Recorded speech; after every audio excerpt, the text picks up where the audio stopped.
नमस्कार किसान भाइयों, स्वागत है आप सभी का विश्वास फार्म के यूट्यूब चैनल पर।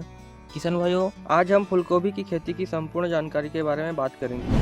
फूलगोभी हमारे आहार में पोषक तत्व और अच्छा स्वाद प्रदान करने वाला महत्वपूर्ण सब्जी है। यह प्रोटीन, विटामिन बी और विटामिन सी का एक अच्छा स्रोत है। इसका जो मुख्य उत्पादक राज्य है वो कर्नाटक है, आंध्र प्रदेश, तेलंगाना, महाराष्ट्र, बिहार, उड़ीसा और जो तमिलनाडु है, इसमें सबसे ज़्यादा फूलगोभी उगाई जाती है। अगर मौसम की बात करें तो फूलगोभी को जो है ठंडी जलवायु वाले क्षेत्र में उगाया जाता है और जब ठंडी का मौसम आता है तभी पूरे भारतवर्ष में इसकी खेती की जाती है। फूलगोभी की खेती ज़्यादातर रेतीली या भारी मिट्टी में की जाती है। इसकी खेती के लिए मिट्टी का उचित पीएच मान 5.5 से 6.5 के बीच में होना चाहिए और खारी मिट्टी में उगाने से फूलगोभी में बहुत सारे रोग लग जाते हैं। बुआई से कम 1 महीने पहले अपनी मिट्टी की जांच करा लेना चाहिए, जिससे कि भूमि का पीएच मान, जैविक कार्बन, नाइट्रोजन, फास्फोरस, पोटेशियम, साथ में ही हमें जो सूक्ष्म पोषक तत्व होते हैं उसमें सल्फर, जिंक, बोरान, मैग्नीज इत्यादि के बारे में हमें जानकारी होती है। जैसे मिट्टी की विभिन्न मापदंडों के बारे में हमें जानकारी हो जाती है, उससे के अनुसार ही हम जब खेतों में उर्वरकों और सूक्ष्म पोषक तत्वों का इस्तेमाल करते हैं तो हमारे पौधे बहुत अच्छे से वृद्धि करते हैं और अच्छा प्रोडक्शन आता है। फूलगोभी को पूरे साल भर कभी भी उगाया जाता है, लेकिन शुरुआती बुआई जून जुलाई में की जाती है और बीज की जो बुआई होती है अगस्त सितंबर में और मौसम के अंत की जो बुआई होती है अक्टूबर नवंबर में की जाती है। किसान भाइयों, रोपण के लिए सही किस्मों का चयन बहुत आवश्यक होता है। कुछ आगेती किस्म है जिसका जून जुलाई में बुआई की जा सकती है। इसमें है अर्ली कुंवारी, पूसा कार्तिकी, पूसा दीपाली, समर किंग, पावस, ये सब आगेती किस्म है। और मध्यम किस्म में Pant Shubhra, Pusa synthetic, Pusa snowball, Pusa Aghani, Hisar number 1। पिछेती किस्मों में है Pusa snowball 1, Pusa snowball 2, Pusa snowball 16, Tetris, Girija इत्यादि। किसान भाइयों, हम लोग किसानों की मदद के लिए हमारे चैनल पर बिल्कुल जेन्युइन जानकारियाँ अपलोड कर रहे हैं, इसलिए हमारे चैनल को सब्सक्राइब कर लीजिएगा और वीडियो को लाइक कर दीजिएगा और वीडियो को दूसरे किसान भाइयों तक शेयर कर दीजिएगा। हमारा व्हाट्सअप नंबर दिया गया है, कोई भी समस्या हो तो आप यहाँ पर व्हाट्सअप कर सकते हैं, अपने बीमार पौधे का फोटो भेज सकते हैं और हमारा व्हाट्सअप ग्रुप दिया गया है, उसमें अपनी समस्याओं का शेयर कर सकते हैं और उसका समाधान दूसरे अनुभवी किसानों से पा सकते हैं। तो आगे देखते हैं। गहरी जुताई के बाद में मिट्टी को अच्छे से सुखा लेना चाहिए एवं जो किसान भाई क्यारी बनाकर फूलगोभी की खेती करते हैं वो जुताई के बाद अच्छे से मिट्टी को सुखा ले और जो किसान भाई ड्रिप में खेती करते हैं वो भी जुताई के बाद बेड बनाने के बाद अच्छे से मिट्टी को सुखा लेने के बाद में उसके ऊपर बेड के ऊपर पॉलीथीन शीट से उसको ढक कर रख देना चाहिए। मिट्टी को अच्छे से सुखाने से जो है कई प्रकार के फंगस जनित रोग भी कम हो जाते हैं। फंगस जनित रोगों के नियंत्रण के लिए जैविक औषधि का उपयोग करना चाहिए। नीम की खल्ली का प्रति एकड़ 200 किलो यानी कि 2 कुंटल और ट्राइकोडर्मा हर्जेनियम 2 kg प्लस पेसिलोमाइसिस लीलासिनस 2 kg 8 से 10 दिनों के लिए छोड़ देना चाहिए। 10 दिनों के बाद 1 एकड़ खेत के लिए 600 kg नीम केक के साथ इस मिश्रण का उपयोग करें। इससे सूक्ष्म बैक्टीरियल जो खेत के लिए हानिकारक है वे नष्ट हो जाती है एवं खेत की उपजाऊ शक्ति में भी वृद्धि होती है। इन सभी का उपयोग अगर कर रहे हैं तो इसका उपयोग करके खेत को अच्छे से जुताई कर लें, जिससे कि ये सारे पोषक तत्व मिट्टी में अच्छे से मिल जाए। किसान भाई, आप बात करेंगे खाद और उर्वरक के बारे में। अच्छी पैदावार के लिए पर्याप्त मात्रा में पोषक तत्वों की पूर्ति करनी होती है। इसके लिए आपको 20 से 25 टन गोबर की खाद, 120 kg nitrogen, 6 kg phosphorus, 40 kg potash और 50 kg DAP को प्रति हेक्टेयर के दर से पौधों की रोपाई के समय देना चाहिए ताकि पौधे स्वस्थ एवं तंदुरुस्त हो।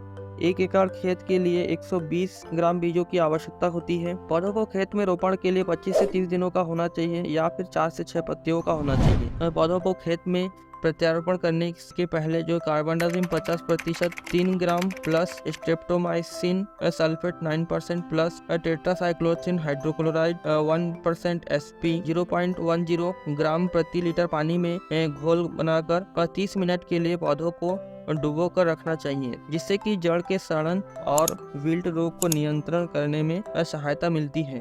प्रत्यारोपण के समय हमें ध्यान रखना चाहिए कि पौधे के तने में मोच ना आए, किसी प्रकार का चोट ना लगे। रोपाई हमेशा शाम के समय ही करना चाहिए। क्योंकि धूप कम होती है, जिससे पौधों को स्टेबल होने में समय मिल जाता है। पौधों की दूरी 30 सेंटीमीटर कम से कम होनी चाहिए एवं हम जिगजैग पद्धति से लगानी चाहिए। अच्छी और जल्द पकड़ के लिए रोपाई के बाद हल्की सिंचाई करनी चाहिए ताकि पौधे को नमी मिले एवं जड़ फैल सके। किसान भाई एक बात ध्यान देंगे कि रोपाई के बाद आप लोगों को पूरे खेत में पानी की सिंचाई नहीं करनी है, सिर्फ जड़ों के पास थोड़ा थोड़ा पानी डालना है। अब बात करेंगे रोग एवं रोग नियंत्रण के बारे में। पहला जो रोग होता है ये होता है बैक्टीरियल सॉफ्ट रोट। पत्तियों और फूलों के सिरों पर पानी से लथपथ घाव जैसा फैल जाता है। यह बीमारी मुख्यतः बरसात में अधिक वर्षा होने की स्थिति में होता है। इसके लिए कवकनाशी का उपयोग करना कारगर साबित होता है। और उसके बाद दूसरा है डाउनी मिल्ड्यू। पत्तियों की ऊपरी सतह पर छोटे कोड़िए घाव हो जाते हैं जो कि नारंगी व पीले रंग के हो जाते हैं। यह भी एक फंगस जन्य रोग है। इसके लिए भी आपको डाउनी मिल्ड्यू से संबंधित फंगिसाइड का इस्तेमाल करना चाहिए। तीसरा है क्लॉव रूट। यह मृदा जनित कवक प्लाज्मोडियोफोरा ब्रेसिका के कारण होता है जो जड़ के माध्यम से संवेदनशील पौधों को संक्रमित करता है। इसके लक्षण मुख्यतः यह फूलगोभी में लगने वाला मुख्य बीमारी है जिसमें पौधे दिन में मुरझा जाते हैं एवं शाम को फ्रेश रूप में आ जाते हैं। यह भी फंगस मिट्टी जन्य बीमारी है। ड्रिंचिंग करने से यह बीमारी नियंत्रित होती है। अगला है डंपिंग ऑफ। अंकुरण के बाद अंकुर की मृत्यु हो जाती है। जो भी नर्सरी हमारा तैयार होता है उसके अंकुर गलने लगते हैं, भूरा लाल या काला सड़न उसमें पैदा हो जाता है और अंकुर सीधा खड़ा नहीं रह पाता और टूट के गिर जाता है। कीटों में इसमें बीट आर्मीवर्म का अटैक होता है जो पत्तियों को पीछे से खाती रहती है एवं इसके अंडे गुच्छों में सफेद परत में ढके होते हैं। इसके लिए किसी अच्छे कीटनाशक का उपयोग करना चाहिए। हम इसके लिए जोश B5 का यूज करते हैं जिससे कि आर्मीवर्म जैसे कीटों से पौधों को लंबे समय तक सुरक्षा मिलती है। अगले किट में देखेंगे एफिड। एफिड जो है पौधे के पत्तियों पर झुंड में चिपके होते हैं और इसका रस चूसते रहते हैं। ये कीड़े मुलायम शरीर वाले और हरे भूरे रंग के होते हैं। यह गोभी की पत्तियों से रस चूसकर पौधे को कमजोर बना देती है। एफिड के लिए इमिडाक्लोप्रिड का इस्तेमाल कर सकते हैं। इसके बाद होते हैं लूपर। ये जो कीट होते हैं पत्तियों में बड़े या छोटे छेद कर देते हैं। यह कैटरपिलर हरे रंग का होता है। इसके दोनों तरफ शरीर में सफेद रेखाएं होती है। इसके बाद होता है डायमंड बैक मोथ।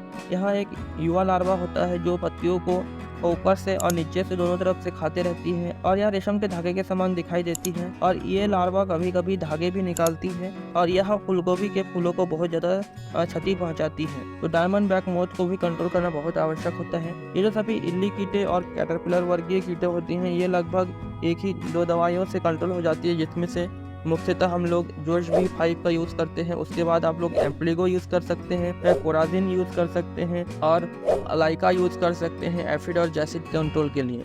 किसान भाइयों अब बात करेंगे निराई गुड़ाई और मिट्टी चढ़ाने के बारे में। पौधों में खरपतवार नियंत्रण के लिए खरपतवार नाशक का उपयोग करने से अच्छा निराई गुड़ाई या कोड़ी मारना सही रहता है क्योंकि फूलगोभी का पौधा नाजुक होता है। निराई गुड़ाई एवं कोड़ी मारने की क्रिया से जड़ों के आसपास की मिट्टी ढीली हो जाती है जिससे हवा का आवागमन अच्छा होता है और जिसका अनुकूल प्रभाव उपज पर पड़ता है। पौधों का ग्रोथ भी अच्छा होता है।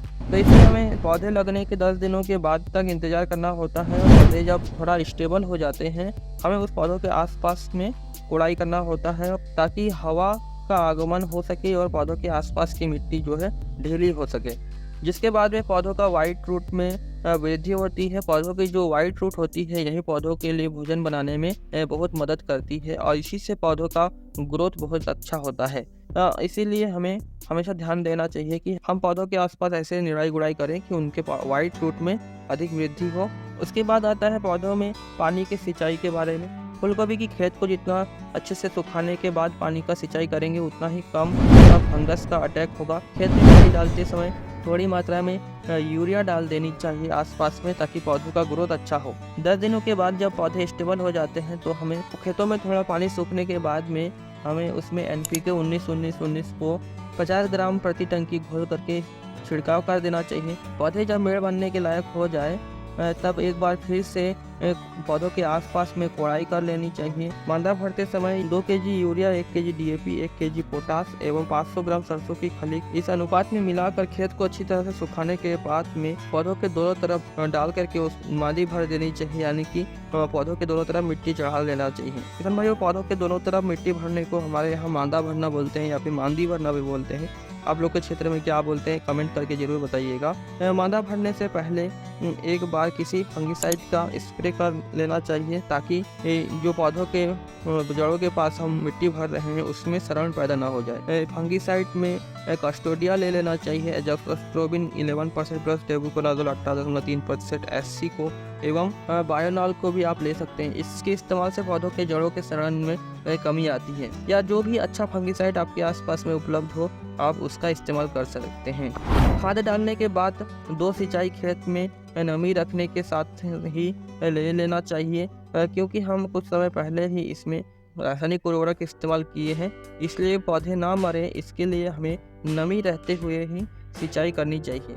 2 सिंचाई में जल्दी लेने के बाद में उसके बाद खेत को अच्छे से सुखा कर ही आप पानी का सिंचाई करें।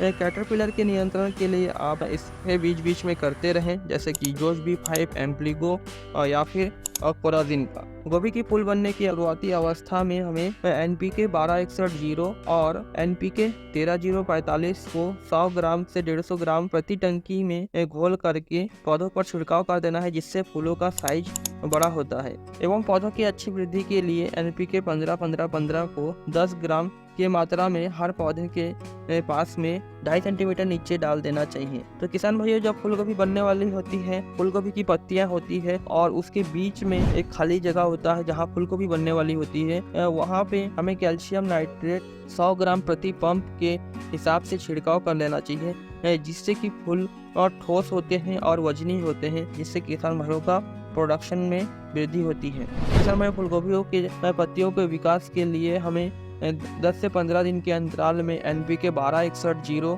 एवं NPK 13045 को 100 से 150 ग्राम प्रति स्प्रे पंप में घोलकर पत्तियों पर छिड़काव करना चाहिए, जिससे कि पत्तियों का आकार बढ़ता है और फूलों का भी साइज बढ़ता है, जिससे कि उत्पादन में वृद्धि होती है। तो किसान भाइयों, जब पौधों में फूल दिखने लगे उस समय बोरान 20% को 1 ग्राम प्रति लीटर पानी में घोल करके आपको हर 15 दिन के अंतराल में पौधों पर छिड़काव करते रहना चाहिए, जिससे कि फूलों की सफ़ेदी बढ़ती है, फूल में जो पीलापन आता है वो नहीं आता और पौधे की क्वालिटी बहुत बेस्ट होती है और मार्केट में इसका अच्छा कीमत होता है।